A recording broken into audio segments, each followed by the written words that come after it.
Bună, dragii mei! Bine ați venit, bine ați revenit! Sunt Meme și astăzi vin către voi cu previziunile pentru energia lunii octombrie. Acestea se aplică pentru toți cei care au ascendentul, soarele și luna în berbec. Mulțumesc pentru că îmi sunteți alături. Dacă rezonați cu mesajele, vă invit să vă abonați și să apreciați acest clip. Să vedem așadar despre ce este vorba. În mod deosebit, pentru voi, luna octombrie va avea o încărcătură deosebită, întrucât axa voastră, berbec-balanță, va fi profund activată de eclipsa inelară de soare din balanță din data de 2 octombrie, care este deopotrivă și o lună nouă. În timp ce luna plină va avea loc pe data de 17 octombrie în berbec, în semnul vostru. Această eclipsă pentru voi se va produce pe casa relațiilor, cu al vostru partener de viață, cu ai voștri clienți, cu ai voștri parteneri de afaceri sau cu prietenul cel mai bun. Balanța este un semn justițiar, este un semn al diplomației, este un semn care exprimă rațiune. Ne comportăm mai civilizat, mai armonios pe sezonul balanței. Această eclipsă aduce un sens al urgenței. Trebuie să fac ceva în această sferă a relațiilor și acum puteți iniția planuri noi, discuții noi, clarificări, tot soiul de lucruri care au fost amânate de-a lungul timpului. Trebuie să luăm în calcul faptul că Jupiter va retrograda începând cu 9 octombrie, fie poți relua niște cursuri vechi, fie poți clarifica acum niște lucruri rămase suspendate în aer. Zona aceasta a comunității, relația cu frații mai mici, cu vecinii pot fi aici în discuție, studii, tot soiul de lucruri în care vrei să te nișezi și vrei să rezolvi repede ceva. Jupiter sigur că este cel care ne ajută să ne dezvoltăm, să ne extindem și fiind în retrogradare, acum îți oferă șansa să o iei de la început sau să reevaluezi planurile pe care ți le-ai făcut anterior, dar pe care nu le-ai pus în practică. Poate fi vorba despre a discuta cu cineva cu care ai avut o relație, poate fi vorba despre planuri noi în relația pe care o ai deja existentă, poate fi vorba despre întâlnirea sau reconectarea cu cineva din trecutul tău, din școala primară sau interacțiunea la nivel amoros, poate fi și acest lucru, cu cineva din proximitatea casei tale, din comunitatea în care tu ești acum, din cartierul în care tu locuiești. Va aduce o nouă perspectivă despre viață și despre planurile de viitor, mai ales când vine vorba despre profesie. Pentru că Pluto pe data de 11 își reia mersul direct pe zona carierei. Pluto pentru o scurtă perioadă de timp se va mai regăsi aici în Capricorn, în zona carierei, a profesiei, a menirii voastre aici în planul fizic, a numelui vostru, în zona planului social, unde regăsim și autoritățile sau unde noi ne comportăm ca o autoritate în viața noastră. Cumva reînvie această sferă importantă din viața voastră și pot fi noi alianțe, noi direcții în care acum să vă îndreptați la nivel profesional, noi roluri pentru care acum puteți începe să vă documentați, aplicați, puteți face foarte multe lucruri pentru a vă lua o diplomă pe care nu ați obținut-o la vremea potrivită, vă aduce un sens al autorității, o direcție, un drum foarte bine structurat, idei foarte bune în perioada ce urmează când vine vorba despre profesie, despre loc de muncă, dar și despre statut social. Pentru voi reînvie această poveste și poate fi până și ideea de mă căsătoresc sau îmi reiau numele meu de dinainte de căsătorie. Și acest lucru poate fi. Mai apoi, Mercur își schimbă semnul din Balanță în Scorpion și pentru voi se produce acest tranzit pe zona banilor celorlalți, unde aveți resursele împărțite cu ceilalți, unde vorbim despre transformare, despre moarte și renaștere, despre regenerare. Mercur aici vă aduce cumva lampa fermecată pe care voi acum o puteți utiliza pentru a descoperi ce vă stresează, unde aveți blocaje, unde partenerii cu care voi ați lucrat până acum nu au performat, să spunem, în conformitate cu așteptările voastre de viață. Poate fi vorba despre mistere, despre tot soiul de lucruri pe care acum să le aflați, să descoperiți lucruri care nu vă vizează în mod direct, ci pe ceilalți, sau să vi se încredințeze tot soiul de informații.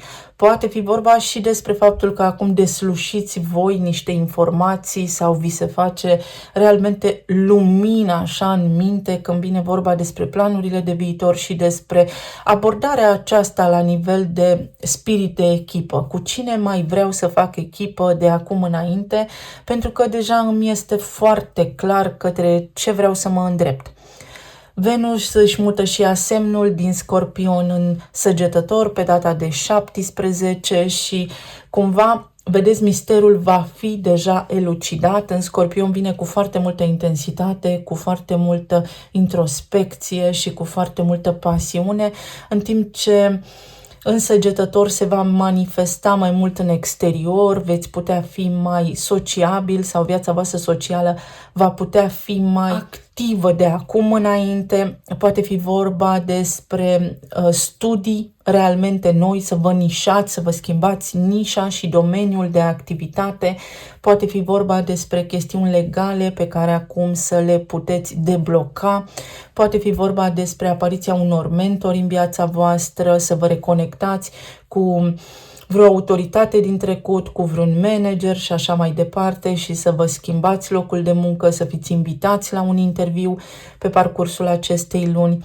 Soarele își va muta și el semnul din Balanță în Scorpion pe data de 23 octombrie și va veni cu foarte multă profunzime, cu sinceritate, cu certitudinea că sunteți pe drumul cel bun, cel puțin în acest moment în viața voastră. Sigur că vom avea și luna plină din Berbec, care se produce pe zona vieții voastre, ce vreți voi de la viață, pe zona casei întâi, unde este vorba strict despre voi și despre relația voastră cu ceea ce vă înconjoară, cum sunteți percepuți, unde vă veți elibera de niște lucruri care nu vă mai servesc sau ar fi bine să luați în considerare aceste lucruri.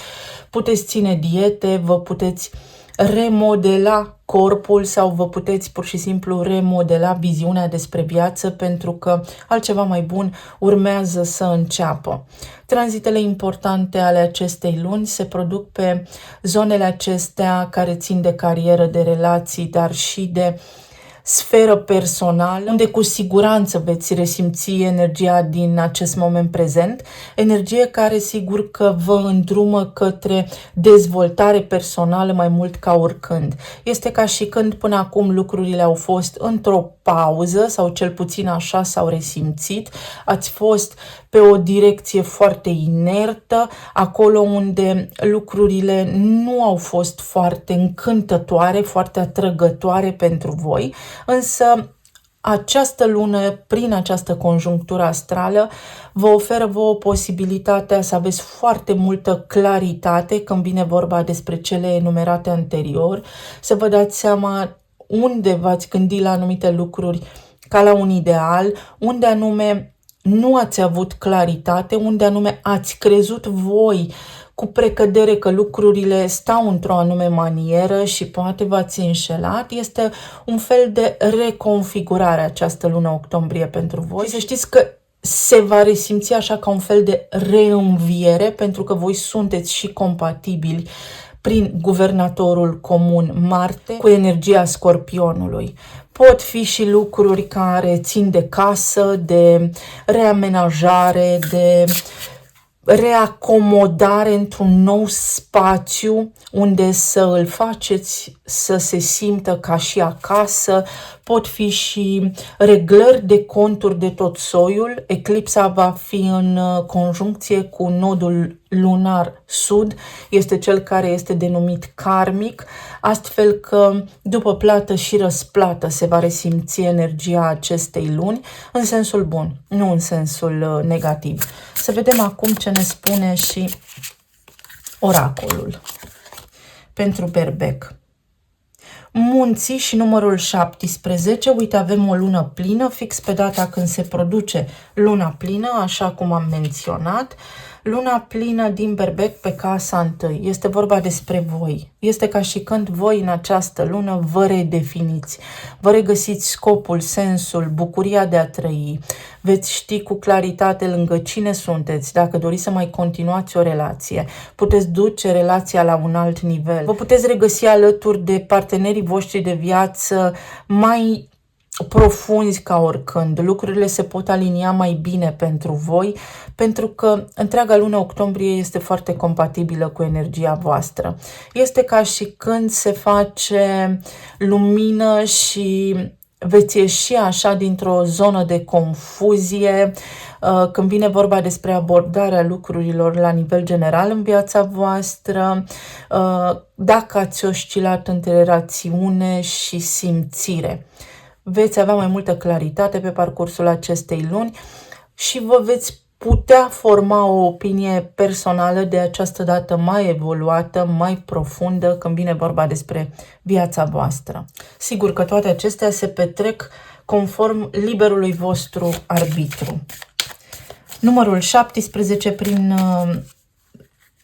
viziunea lui Richard Rudd înseamnă omnisciență, claritate și opinie.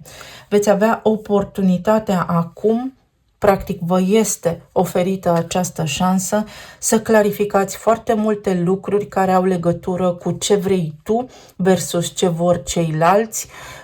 Este o lună care sigur că pune amprenta pe ceilalți, dar vă veți convinge sau vi se clarifică, cel puțin la nivel mental, rostul vostru în viața cuiva, de ce alegeți voi să continuați anumite relații. Și aici avem copiii și numărul 14. Relația cu ai voștri copii se îmbunătățește sau voi dintr-o dată vă maturizați, vă asumați anumite responsabilități, noi responsabilități, vă veți simți utili, importanți, băgați în seamă, vi se acordă meritul cuvenit cu Pluto acolo în casa a 10-a a profesiei, vi se recunoaște cumva efortul depus, vă simțiți cumva o autoritate în domeniul în care activați sau sunteți recunoscuți ca și o autoritate. Aici avem justiția, numărul 11. Aici avem lumea, 7 de bâte și cavalerul de cupe. O lună foarte bună pentru a clarifica relațiile, o lună foarte bună pentru ca tu să exprimi ceea ce îți dorești atunci când vine vorba despre ceilalți sau să te convingi tu pe tine însuți sau însăți dacă este bine să mai rămâi într-un anume cadru alături de niște oameni al nume sau nu.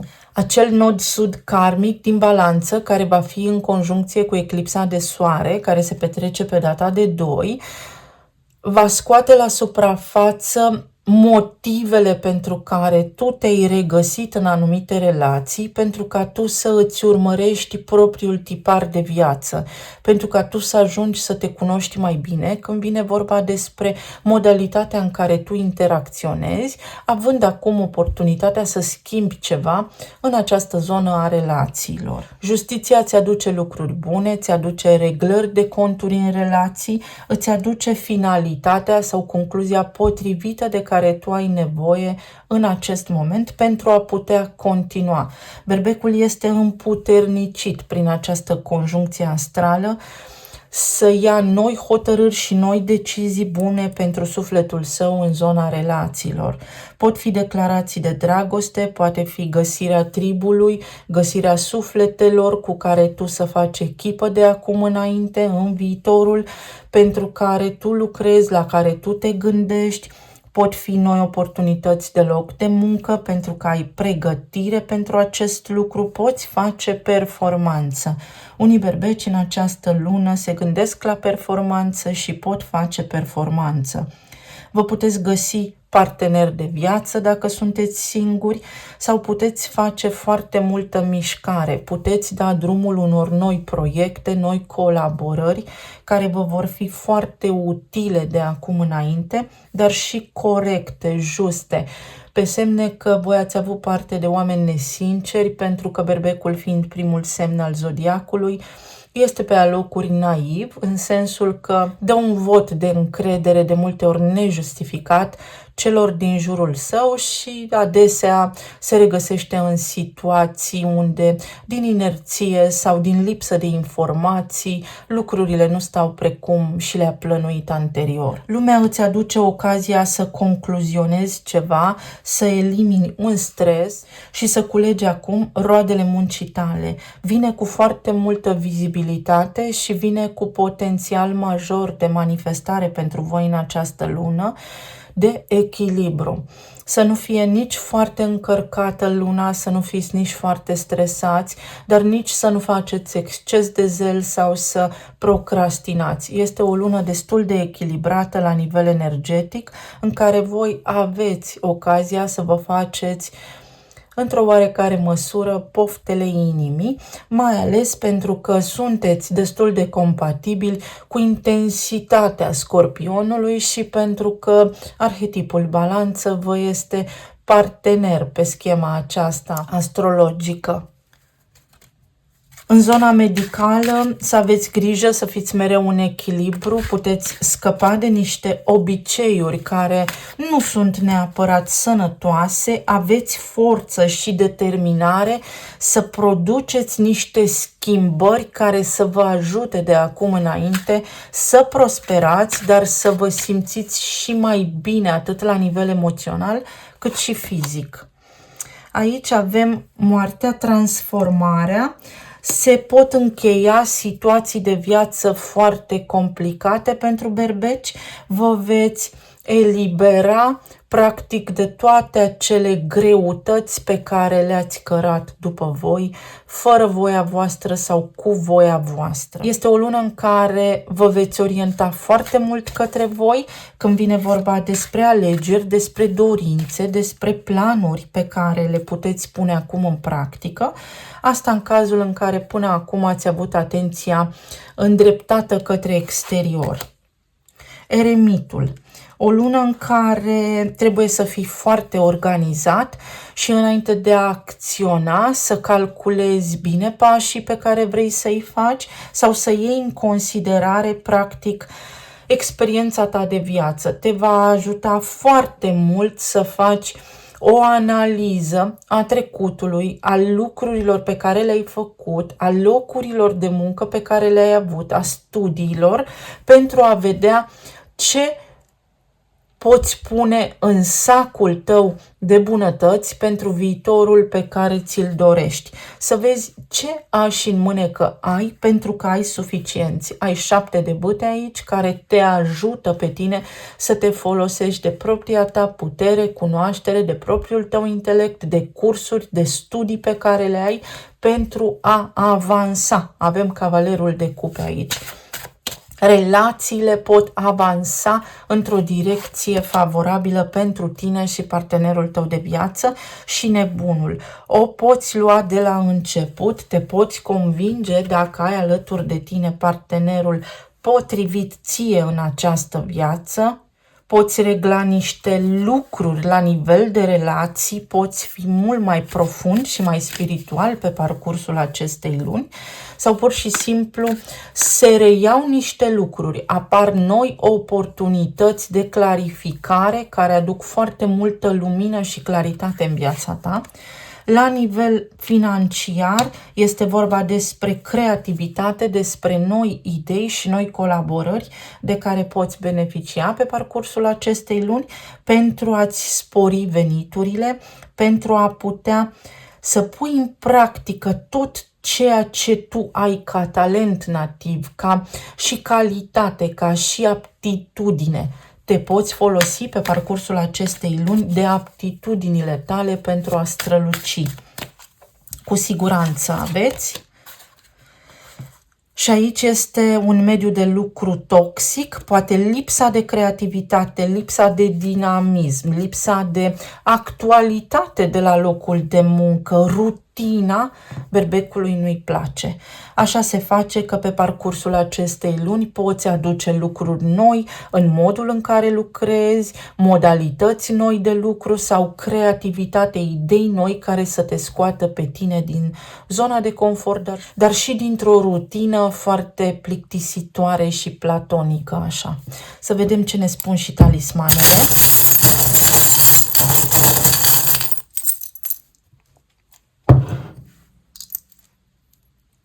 Când Pluton își reia mersul direct în Capricorn, în casa voastră a 10-a, se pot rescrie niște lucruri, poți avea foarte multă claritate în zona carierei, poți analiza foarte bine dacă nu cumva ai făcut aceleași lucruri de fiecare dată, lipsindu-ți ție încrederea în forțele tale proprii. Cineva te poate împuternici, îți poți găsi un mentor. De asemenea, pe parcursul acestei luni poți descoperi că cineva s-ar putea să nu te fie ajutat intenționat sau ceva legat de dușmani ascunși, să descoperi că oamenii nu sunt mereu ceea ce par și să ai acum forța și capacitatea să înfrunți pe cineva cu sinceritate, să tragi la răspundere pe cineva. Aici acest talisman ne spune, te rog, nu vorbi cu mine. Cineva care nu a avut curajul să stea de vorbă cu tine până acum se poate lămuri o situație. Cineva s-a simțit intimidat de prezența ta. Vei înceta să te simți neputincios. În această lună ai o șansă colosală să te împuternicești singur sau să te simți foarte puternic și capabil de foarte multe lucruri pe care tu le ai în minte acum. Poate fi vorba despre relații unde cineva ți-a greșit sau nu neapărat că ți-a greșit, poate și tu ai greșit într-o anumită privință, dar nu a existat aici claritate sau a existat o lipsă de comunicare o foarte lungă perioadă de timp și acum lucrurile se pot lămuri. Pasărea Phoenix și o nouă cheie, este vorba despre posibilitatea de a achita niște datorii, este vorba despre posibilitatea de a regla niște conturi la nivel financiar, de a atrage noi oportunități de business sau pur și simplu profesionale în viața ta. Este vorba despre o nouă șansă și despre reînviere, așa cum am menționat. Avem aici pasărea Phoenix și o cheie, o activare. Se activează ceva bun pentru tine care îți aduce bucurie și prosperitate. Ai aici un castel, o petrecere mai poate fi pentru tine în această lună. Voie bună și solfegiul, ai acces la toate frecvențele, va fi foarte important cum vezi tu lucrurile în luna octombrie, pentru că sigur că vor avea impact și reverberații în viitor, întrucât luna nouă și eclipsa aceasta de soare, la nivel de relații și nu numai, la nivel general în viața ta, va crea și va tot crea în funcție de gândurile și de dorințele tale din acest moment. Inițialele sunt L și Y. A venit vremea să te ridici.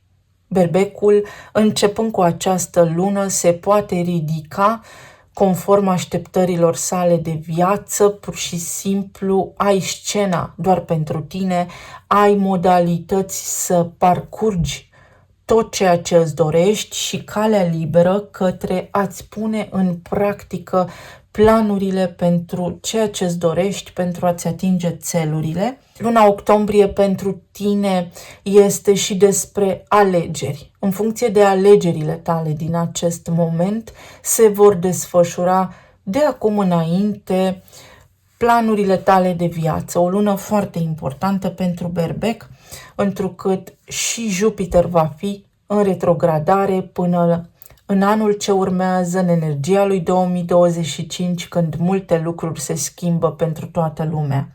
Practic, acum este ca și când poți suna la sonerie și ți se poate deschide ușa către ceea ce îți dorești. Sigur că lucrurile nu vor veni fără un efort din partea ta, dar tocmai de aceea vei avea parte de acea lună plină pe casa întâi, unde tu îți poți schimba viziunea de viață și despre tine și despre cât de puternic ești și despre nivelul de încredere pe care îl ai tu în tine. Trebuie întâi să crezi tu că meriți și apoi acest lucru se va reflecta în exterior. Pentru alții dintre voi este o oportunitate fantastică de revenire când vine vorba despre sănătate, de însănătoșire. Te poți regenera și te poți vindeca. Mulțumesc tare mult! Îți doresc o lună octombrie minunată, să ne reauzim cu bine. Pa, pa!